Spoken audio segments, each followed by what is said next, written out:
The Washington Commanders beat the Philadelphia Eagles 36-33 on Sunday afternoon. And as we have been alluding to, Jalen Hurts, the starting quarterback for the Philadelphia Eagles, went out early in this one with a concussion. Insert Kenny Pickett, former co-host Gary's favorite player in the NFL, who is now the backup quarterback for the Philadelphia Eagles, former starting quarterback for the Pittsburgh Steelers.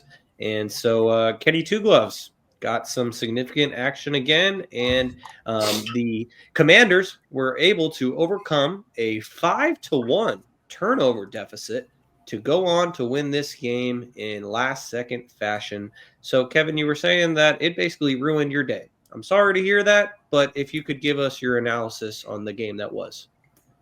So everyone knows we're coming in riding a 10-game winning streak. Vibes are high. All week I heard, Lattimore's playing this week. It's gonna be a whole different game. Go out there, walk them down, easy, no sweat drive, touchdown.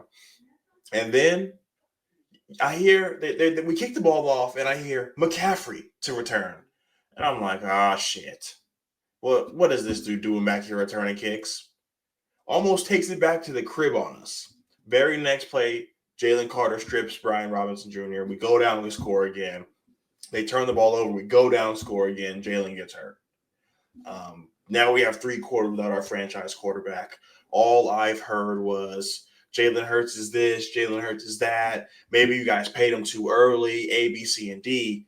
But there's a reason why Saquon Barkley is about to get Eric Dickerson's record. It's because he shares the backfield with an elite quarterback, a dual threat quarterback. Those through the first quarter, Saquon's stats: 7 carries for 109 yards and 2 touchdowns. Quarters from 2 to 4, he finished with 46 yards and 0 touchdowns. It's a huge difference. And people want to say, well, Kevin, you guys' defense did this, your defense did that. If Jalen Hurts plays this game, I don't think there's any doubt with anyone on this podcast saying that the Eagles lose this game. We went out there, we were dominant. We've seen this team through in and throughout. And I think this game simply came down to 4 plays. One being the Smitty drop for 2 minutes and 5 seconds on the clock. Fourth quarter, no timeout for the Commanders. We get that. We need the ball. Game over. 3rd and 2. No, the 3rd and 6, excuse me, 36. Saquon does a wheel route. He goes out there and he drops it. The 2 biggest play of the games were 2 3rd and 1s. A third and 2 and a 3rd and 1. 1 3rd and 1, 1 3rd and 2, the one I'm referring to. Kenny, we passed the ball. On any 3rd and 2 play, we're going to tush push it. If we don't get it, we're going to tush push it again. We're passing the ball. Kenny doesn't recognize the blitz, and we get sacked. Jake Elliott then has to go out there being 0 for 6 on 50-plus field goals, and what does he do? He's now 0 for 7. The next time we get into a situation like that, 3rd and 2, Saquon is playing quarterback wildcat formation. We've never seen that all season. This just goes to show that Jalen Hurts is a necessity for this team. He's an asset. He should be in the MVP conversation because without him, look at what this team looks like. And yes, I get it. Kenny threw a 3-yard slant touchdown, and he did very well. But after the game, he came out and said, I don't throw the ball to these guys. So it took me a while to get going, and I told Alyssa, he is looking one way and one way only. That's number 11. If he's not, you don't have to guard anybody else. He's only going to number 11, and that's how the interception happened. They baited him into throwing it to number 11, and who did he throw it to? Number 11. So we can sit here and talk about the defense and how we did this and how we did that. If we make one of those 4 plays, we're sitting here 11 games in a row with a chance for the 1 seed. But like Kaz mentioned, because we didn't handle business against Atlanta, our future was not in our hands. We dropped the ball, literally and figuratively, and then we did the same thing yesterday. We can't have a team turn the ball over 5 times and we not score a touchdown. We scored 6 points off of those 4 turnovers that Jalen Hurts was not on the field. So you can sit here and say Jalen Hurts is this, Jalen Hurts is that. Without Jalen Hurts, we don't have the success that we have. And I know a lot of people were texting me saying, Kevin, you weren't saying the same thing with Brock Purdy. I get it. If Cal Katera is guarding Nick Bosa and gets blown up and he just blows up Jalen Hurts and he hurts his UCL, That's different. Jalen Hurts was in a diving position. He's a quarterback, so he's diving on the ground and a dude spears him in the hand. Those are two different plays. But you know what? You take them how you take them. I was always going to show up. I take my W's the way I take my L's. And it's kind of funny how it all works out, because if they went out and we went out, we're going to do this again at the link, and Jalen Hurts will be playing. So I hope all the Washington Commanders fan had a great time at the parade. I can't wait to see the banner go up, but congratulations to you guys. You guys won a Super Bowl, and why not you guys? Kaz, as a fellow Eagles fan, what was your reaction to this game and why? Yeah, I mean, Kevin said everything. Like he said everything, like legitimately. I don't really have much to add to that, besides just my thoughts moving forward as an Eagles fan. The main emphasis is, again, if Detroit wins out, it's irrelevant. I mean, it just is. I'm not really sure who could be the 3 seed, because I mean, between the NFC West and NFC South, I don't think that they have a record that's going to be able to fare with the Eagles right now. Like, nobody can finish with a better record than us, if I'm not mistaken. So the 2 seeds on lock, no matter what. The only thing we could have done was get the 1 seed, and even that, again, was not guaranteed. This loss meant nothing. You guys understand, backup quarterbacks don't win often. It's not a stat where it's like, oh yeah, backups all the time. You have great lines, having great offenses. This and that. They don't win often. That's why Brock Purdy was a big deal. Anyways, but it's different, Shaun. Like, do you not think that's different? Like, Brock Purdy getting hurt was a scheme error. He was the last pick. I know. I'm not even getting to the NFC Championship part of that, but I'm just saying how, like, Brock Purdy was the 3rd string quarterback that year. Brock Purdy was Mr. Irrelevant, and he came in and he kept winning. Like, that was the thing that was. We're going to get to the 49ers game later in our week 16 NFL recap, because it's not worth talking about in depth. But like that game on Sunday against the Dolphins, it just kind of just gave me deja vu a little bit to when Brock Purdy made his first career start, because it was against the Dolphins. Or actually, he didn't even start that game. He came in for an injured Jimmy Garoppolo.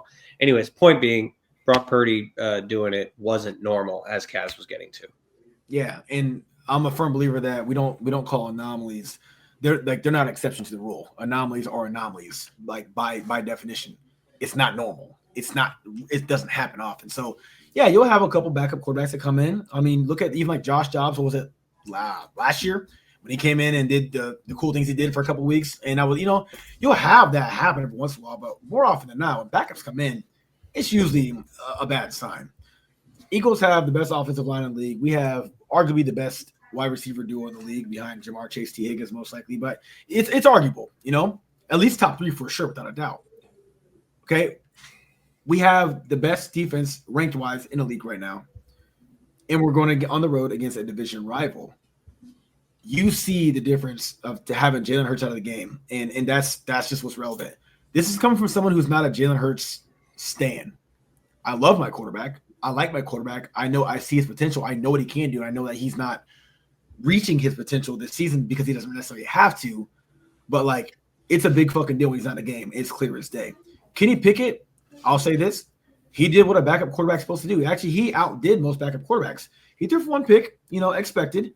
But he still had a touchdown. He still, Devonta Smith dropped that ball. That would have looked really nice. If Kenny Pickett walks away with this win, nobody says anything about that pick. Nothing. Nobody.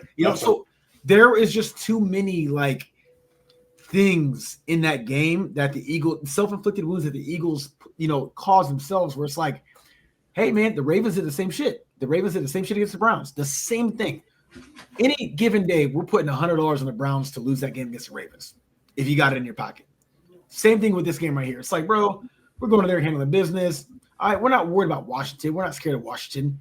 We have no reason to, besides the fact that division games sometimes can be weird, and we're on the road. But at the end of the day, man, it's not a bad loss. It's actually a really good loss. Why? Because the fate wasn't in our hands to begin with, and it came down to the last second for them to win. They didn't come out there and beat our ass. It came down to us. Well, we screwed up. We hiccup. We screwed up. We didn't capitalize. Screwed up. And they, yes, 5 turnovers. Don't get me wrong. Do not get me wrong. 5 turnovers, a lot of turnovers. But what are those turnovers when we don't capitalize? Who's truly at fault? Who is the lesser in the situation? Is it Washington for having 5 turnovers against the best defense in the NFL ranked wise? No, our defense did their job. The thing is, when it came down to our offense, we could not do enough. That's why Saquon in the second half didn't have barely any fucking yards. That's why Kenny Pickett did end up throwing the interception. That's why we ended up in a situation where we just could not score the ball. The offense was off without Jalen Hurts under center, and it ultimately came down to our demise. It led to our demise. Not a bad loss. Now, if this was a loss to lose the 1 seed, this would be a whole different conversation. It wasn't. We're still a 2 seed, and if Detroit wins out, we put this behind us. We know what it is. It's just that simple. Point blank period. Well, and also the Commanders, like, let's give them credit too. Like, they're a good team. They got to 10 wins. They're 10-5 for the first time since like 1991 or something like that. It was the early 90s since they've done this, and so they're a good team. Even though they had 5 turnovers, they still found a way to win an intense division game against the division leaders, division rivals, and so props to the Commanders. Toddy would probably say right now that I'm letting you guys off easy by not really roasting the Eagles for losing this game, but that's where being a father factors in, and that's why he's a little tardy right now. And so before we move on, though, go ahead. I gotta apologize to you, Shaun, because as soon as I started making fun of Moody, Jake Elliott turned into a fucking frog. So karma is a bitch, indubitably. Because if he makes that field goal, we go to overtime. But I came on here and made fun of you guys, and now look at us. Thank you. Kickers have been it's bad all season. Like even like Justin Tucker's been bad. So it's just all the good kickers are getting old, I guess. Last thing, real quick, before we go on, I will say this Go too: ahead. 10-win streak, dude. Like, in what world is fucking 12-3 a bad record? In what world? It's a bad record when you have a year like the Eagles did last year, where you start 10-1 and then you end up at that point, even though they didn't even get to that point. But it's a bad world when your 2 losses are from 1 drop pass. Yeah, that is. We're 14-1 if they catch those 2 passes. But here's the thing: you look at every team every year since ever, besides like the 2008 Patriots where they went undefeated, or 7 Patriots went undefeated all season long. Most 1 seeds or 2 seeds have this record right now. Like they finished with 3 losses. This is a normal great team. Like, this is a normal phenomenal team. The only team right now that looks better than us legitimately is obviously Kansas City, because you can't discredit that record. Okay. Buffalo, obviously they look really fucking good as well. And I would say the guys who have been leading the NFC the entire year, the Lions. So for us to have that happen to get 3 losses, okay, we're not perfect. It's all good. We'll get past it. I feel like it also adds fuel to the fire too, just for Eagles fans and for the Eagles players going into the playoffs of like, we're not perfect, and now we're going to go into the playoffs and we are going to be perfect, and we're going to at least get to the Super Bowl. I mean, the boogeyman will probably be there waiting for them if they do get there again. But I guess we shall wait and see. And the Eagles, they end up losing a game, but like it was said earlier, it was a good loss ultimately.